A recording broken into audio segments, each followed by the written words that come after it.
Hello everybody. Now that we are done with our first operation for our cylinder, we can go ahead and start programming our second operation, which will be facing off the back side of our part. Now instead of going back to Fusion 360 and having to set up all of that, what we'll be using is Tormach's conversational programming that is built right into the machine. In this video, I'll be demonstrating using Tormach's PathPilot Hub, which is a fantastic way to test all of your code without even having a machine in front of you. So this is the exact same screen that you would see as if you were standing in front of the machine. And down here, if we go over to our Conversational tab, we have a whole bunch of different types of toolpaths that we can utilize up on top. We have our facing, our profile, pocket, drill tap. We can do some threads. You can engrave. And these are fantastic if you just have little one-off parts or something like that that just take one or two operations. So to start off, we want to make sure that we set up our tool. We're going to be using our G54 work offset. Our tool 1, so if we go to our offsets, our tool 1 is that 1.5" face mill that we've been using. We go back to our Conversational tab. Our spindle RPM for this one is going to be 3250. Our feed rate, we can use 30 inches a minute. Our Z feed rate, how fast it's going to be coming down, we'll just go for 20 inches a minute. And your Z clear, how high it will go when it moves around, we'll just leave at 1/2 inch. All right. Now, what's nice with this is we don't have to do any CAD. We just need to know a couple of dimensions and our X, Y, and Z coordinates, and we'll be able to just type that right in, and this will put the G code out for us. So instead of doing a spiral toolpath, I want to do a rectangular toolpath, so my bit will just come down, it'll move over, come back, and that'll be it. And when we start this, we want to remember that our tool bit has a diameter of 1.5 inches, which means that our radius is 3/4 of an inch or 0.75. And with this, we want to have our bit start off of our part. We want it to go down the edge, and when we do that, we want to utilize as much of the bit as possible. However, the bit still does need to go off of the edge a little bit, otherwise we'll run the risk of having a small burr there. So for my X start, to be able to get this off of the edge, I need to take the radius of my tool bit, which is 0.75, and I'm going to add 1/10 to that, so we'll be at 0.76. However, when we remember our work coordinate system, Y positive is going up, X positive is going to the right, and then Z positive would be going up over here as well. So for my X start, when I zeroed out here on my part, I'm actually going to start off my part to the left, which would be negative 0.76. Now remember, that's the radius of our tool bit, which is 0.75 plus another 1/10 so that we're off the part.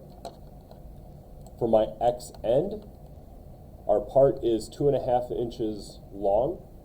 So we start out with that 2.5. We want to extend the center of our bit past that. So we would add 3/4 of an inch or 0.75 to that. So 2.5 plus 0.75 would be 3.25. But we want to be able to go all the way off of that. So we're going to add 1/10 to that as well. And that would wind up with 3.26 to be able to make sure that our bit goes completely off. So for our Y start, remember, this is our 0 for our Y, so anything coming down would be negative. And we want to have as much of this bit as on, but we want to have just a little bit hanging off. So our radius is 0.75, and I'll have 1/10 of our bit hanging off the edge. So I'm going to subtract that from 0.75, and I wind up with negative 0.74 for that one. Our step over, we want to, well, we'll get back to the step over. For our end, we have -2. -2 is the bottom end of this, but we want our part hanging off a little bit. So we would take 0.2 minus that 0.75, so that's going to come back up. Actually, you'd add that, which would be 1.25. But we want to hang our part off just a little bit, so we are going to add 10 thou to that. Actually, we'd be subtracting it because we have to go down there.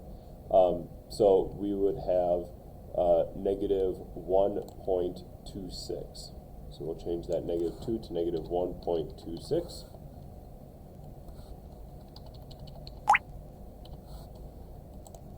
And then for our step over, we want to use as much as possible. Like an 80% step over is pretty good, so I will just use 1.2 for our step over. All right, now for our Z start, we want to start off of the part.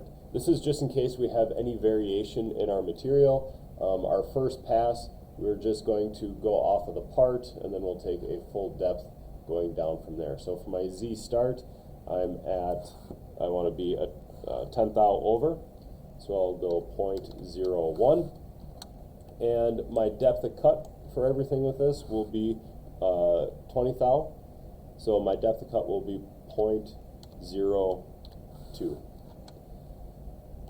The last measurement that we need is our Z end, and what that is we have our starting spot and we have our end spot, and we need to figure out and do a little bit of math on or as to how much we need to take off.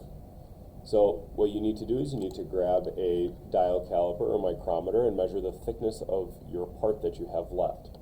And then from that measurement, we need to subtract 0.781, which is the thickness of our finished part.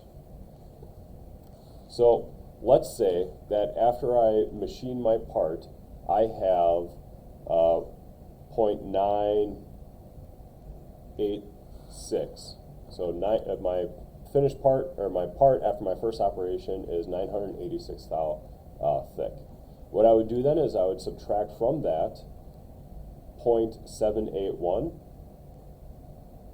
and that would equal 205 thousandths of an inch need to come off.